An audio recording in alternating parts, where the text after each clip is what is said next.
Hey Tony, you know, on the cover of the Pursuit booklet, there's a picture of the ocean and the sun shining and a guy jumping up and just kind of showing us how when we were pursuing God, it's just this great joyous thing.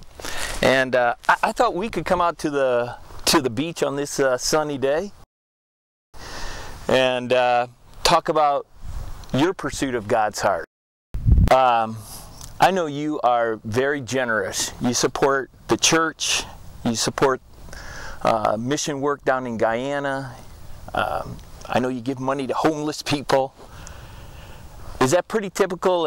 Has that always been just part of your personality and who you are, or did something change in your life?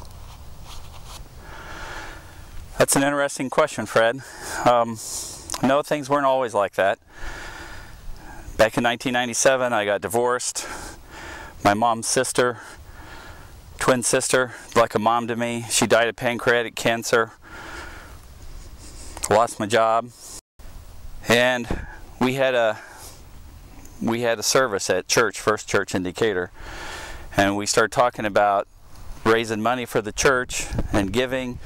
And I'm not sure why, but the topic that they talked about that day was Malachi 3:10. And it rang as loud as a bell to me that God was saying, Tony, test me on this. And more importantly, Tony, trust me on this. And from that point forward, my philosophy towards being generous and giving to the church and it being my money completely changed. Now, it still evolved, but from that day forward, I went home and I actually wrote down on a piece of paper, all right, God, today I am changing the way I give and I'm changing the way I think about giving, and I'm testing you to see if this is true. Tony, you mentioned Malachi 3:10.